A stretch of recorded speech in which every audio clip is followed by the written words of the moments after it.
nous parlons à tous les Africains, conscients ou pas. D'accord. Et si ça se trouve, après avoir regardé cette vidéo, ils vont avoir un déclic. N'est-ce pas? Non? Ok, bien oui. J'espère. Otep à tous. Otep. Voilà, je suis avec le Chenuti Audio de Afrocentricity Suisse. Donc, on est tous les deux membres d'Afrocentricity Suisse.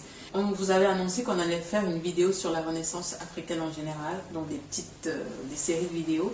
Et donc, aujourd'hui, on va faire voilà, une petite vidéo pour parler voilà, de la conscience afrocentrique. Et donc, voilà. Chenuti, est-ce que tu peux te présenter aux personnes qui nous regardent?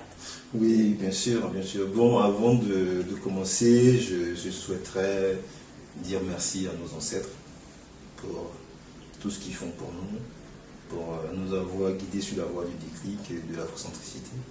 Donc moi, je suis Chenuti Audio, je suis Akan lagunaire de Côte d'Ivoire, de l'Enclos Côte d'Ivoire, et puis je préside Afrocentricité en Suisse. C'est vrai que je ne me suis pas vraiment présentée. Hein. Moi, c'est Nicole et je... Mais il y a tout le monde qui la connaît. Ouais, non.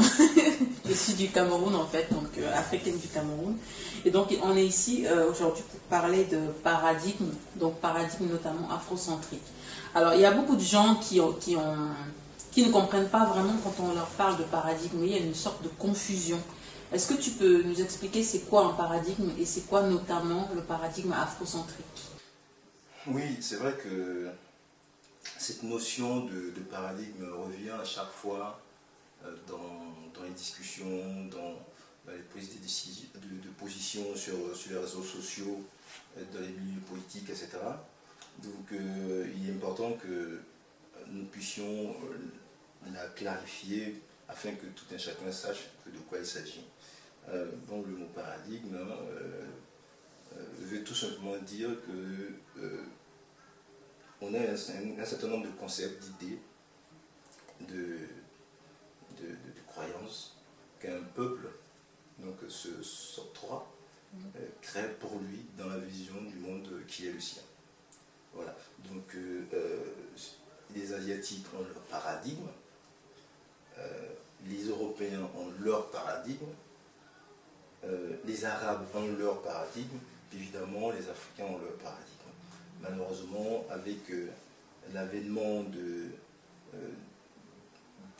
colonialisme, de l'impérialisme et puis de l'esclavage, nos paradigmes en tant qu'Africains sont assez confus dans nos imaginaires et c'est un peu ce qui nous embrouille de temps en temps. Et donc il est important à un certain moment de clarifier cette notion de paradigme, qu'elle soit assez claire dans nos imaginaires pour que nous puissions penser notre développement. Donc ceci dit, il est important que nous allions comprendre ce qu'il y avait à comprendre pour nous, selon notre vision des choses en tant qu'Africains, pour mieux planifier, créer de nouveaux paradigmes. Le mot revient, mais en ce moment on parle de concepts. Voilà. Voilà. Donc voilà en gros, j'espère que ça a été clair. Alors donc un paradigme c'est une vision en fait, une vision qu'un peuple s'octroie selon ses besoins pour penser son développement. Comment est-ce que en tant qu'Africain, Africaine, on vit son paradigme afrocentrique étant en Europe? Oui, alors déjà il y a la notion d'afrocentricité qu'il faut expliquer. Alors, l'afrocentricité, c'est un concept, une théorie, une façon de vivre qui a été conceptualisée théorisée par le professeur Molefi Keïté dans les années 80.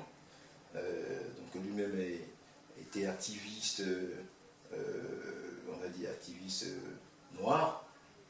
Et donc dans ses années d'études, le professeur Molefi, avec ses compagnons de combat, a compris qu'il nous manquait quelque chose. Nous étions, enfin eux, à l'époque, nos frères et sœurs qui sont aux États-Unis, aspiraient à penser leur façon d'être, à penser leur façon de se développer. Malheureusement, ayant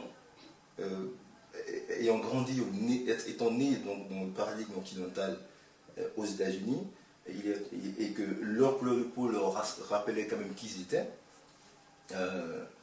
ils se sont posé la question de savoir, il y a un problème, ils se sont dit, il y a un problème quelque part. est-ce qu'on est vraiment dans notre paradigme ou pas? Et il s'est trouvé que oui, le paradigme africain existe, malheureusement il n'existe pas dedans. Donc le professeur Murphy a théorisé donc l'afrocentricité, qui veut que nous réapproprions non seulement notre histoire, mais que nous réapproprions aussi notre façon de vivre à nous en tant qu'Africains, pour penser notre développement personnel et collectif. Donc l'afrocentricité veut que nous réapproprions notre histoire, l'afrocentricité veut que nous réapproprions nos valeurs africaines, l'afrocentricité veut que nous réapproprions notre nos valeurs, donc notre façon de vivre, parce que quand vous prenez l'exemple de l'eau n'est pas vue par les Africains comme les Chinois la voient l'eau. Donc il est important pour nous, spirituellement, selon le Molefi qui était le professeur Molefi, de théoriser tout ça, de faire des recherches, et puis de remettre donc l'Afrique au centre de notre pensée. Donc on va, selon l'afrocentricité, on va appréhender les choses selon notre vision à nous, et pas selon la vision chinoise des choses, pas selon la vision arabe des choses. On va appréhender les choses, on va voir les choses, on va penser, conceptualiser selon la vision africaine des choses. Et donc il a réussi à mettre en place cette philosophie. Il faut dire que le professeur Molefi est lui-même disciple du professeur Cheikh Anta Diop, est un fervent, un bon étudiant de Antonin Firmin qui a écrit de l'égalité des races. Donc en s'imprégnant de ces écrivains noirs de l'époque, du fin du XVIIIe siècle, il a réussi à théoriser cette philosophie de l'afrocentricité. Donc en tant qu'afrocentrique, aujourd'hui, je pourrais dire tout simplement qu'on est heureux de retrouver une pensée africaine qui nous aide à nous orienter. Voilà. Je suis très heureux d'annoncer là à toute la communauté noire et afrocentrique que nous sommes très fiers d'avoir retrouvé le cadre référentiel et intellectuel de la pensée africaine. Voilà, donc c'est un peu ça la notion de l'afrocentricité. Il y a 2 livres aujourd'hui qu'il faut avoir. C'est l'afrocentricité de Molefi qui était à santé, et puis le livre de la Pérate Amamazama, de l'impératif afrocentrique. Voilà. Le livre très important, c'est vraiment la base. Tout à fait. Pour comprendre ce concept d'afrocentricité.